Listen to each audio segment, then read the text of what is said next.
Hi, I'm Brian Ketchem, and I am recording in here from my home because we are unable to come to High Rock this spring. And while that is sad, I am very grateful for my opportunity to speak to you all. Tim Haywood reached out, and I'm really happy to tell you the story. One of my favorite stories we're going to talk about is found in 2 Kings chapter 5, and it's the story of Naaman. If you haven't heard about Naaman, we'll read it real fast. So starting in 2 Kings chapter 5, verse 1, it says, Naaman, commander of the army of the king of Syria, was a great man with his master and in high favor, because by him the Lord had given victory to Syria.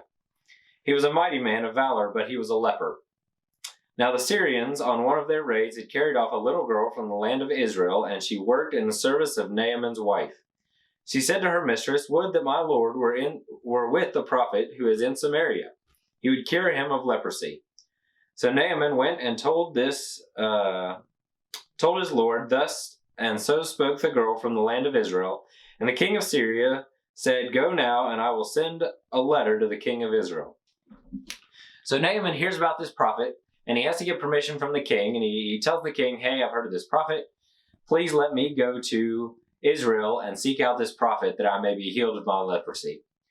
So we'll jump down a little bit, and long story short, he does get to finally meet the prophet. The prophet's name is Elisha, and it says in verse 11, but Naaman was, back up, verse 9. So Naaman came with his horses and chariots and stood at the door of Elisha's house. And Elisha sent a messenger to him, saying, Go and wash in the Jordan 7 times, and your flesh shall be restored, and you shall be clean. But Naaman was angry, and went away, saying, Behold, I thought that he would surely come out to me, and stand, and call upon the name of the Lord his God, and wave his hand over this place, and cure the leper. Are not Abana and Phar, the rivers of Damascus, better off than the waters of Israel? Could I not wash in them and be clean? So he turned away in rage. But his servants came near and said to him, My father, it is a great word the prophet has spoken to you. Will you not do it? He has actually said to you, Wash and be clean. So he went down and dipped himself 7 times in the Jordan, according to the word of the man of God. And his flesh was restored like the flesh of a little child, and he was clean. Naaman ended up getting what he wanted, but he was aggravated at first at the way that Elisha told him to be clean. I think we can learn 3 lessons from the story of Naaman and Elisha. First, God doesn't always work in the way that we're anticipating. As I said at the beginning, I'm sitting here at home. I'd much rather be at High Rock, sitting, suffering through either really hot or really cold. It couldn't be the perfect temperature. But I would love to be up there with you guys, singing and fellowshipping and worshiping at High Rock. But instead, I'm happy to be sitting here in my house bringing this lesson to you. And oftentimes, God doesn't work the way we're anticipating. Look at verse 11. But Naaman was angry and went away saying, Behold, I thought he would surely come out, and he would wave his hands, and he would call upon God, and that's how I would be healed. Naaman had an expectation of how God works. So I think one lesson we can take from away from this story of Naaman is that God doesn't always work the way we're anticipating. The second thing I think we can learn from Naaman is that God's way is often really simple. Elisha sent a messenger and said, Tell this guy go basically bathe, take a dip in the Jordan 7 times, and he'll be clean.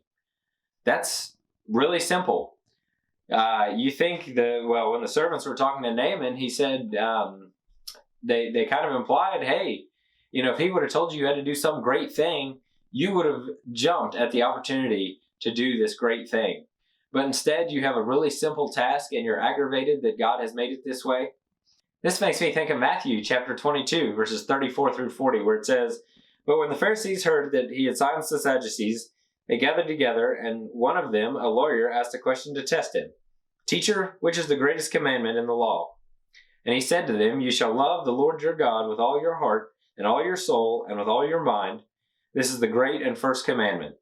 And the second is like it. You shall love your neighbor as yourself. On these 2 commandments depend all the law and the prophets.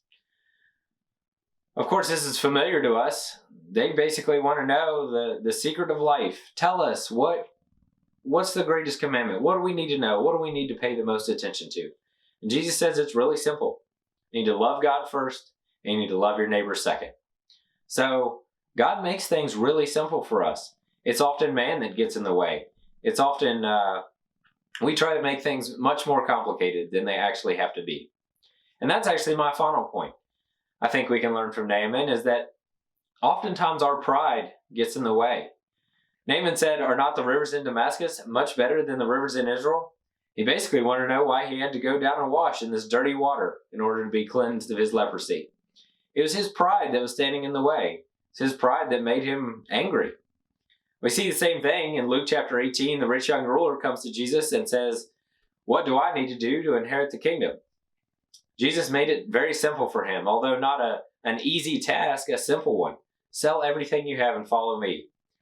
I often feel sympathy and pity for the rich young ruler because he had everything he needed in his grasp and instead went away sad because he had a great many possessions. I think this is the most important lesson for us. God has made everything simple. He's given us the Bible. He said, "You follow me, you do these simple things, you take care of others, and that is the key to eternal life." Oftentimes we get in the way. Our pride gets in the way.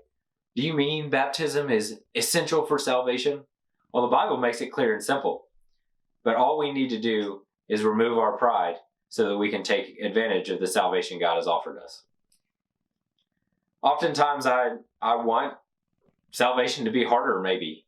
I'd say, well, I would travel to Africa. I would do this great missionary journey. I would be willing to endure hardship, but sometimes I find it hard to check in on my neighbor. I find it hard to even attend worship on a regular basis. What we need to do is we need to make sure that we are following God's simple plan. We need to make sure that our pride doesn't get in the way. And I really enjoy the story of Naaman because ultimately it's his servants that let him know what he needs to do. If it would have been some great thing, you would have done it. But instead, God has made this plan simple, and all you need to do is dip in the water and you'll be clean. Well, the same thing goes for us. All we need to do is read the Bible, follow the simple commands that God has laid out, and we will be ensured a home for eternity with Him in heaven. Hope everybody's doing all right. I'm again very grateful for my opportunity to speak to you, and I'm sure when we're all able to get back together, it'll be a great reunion.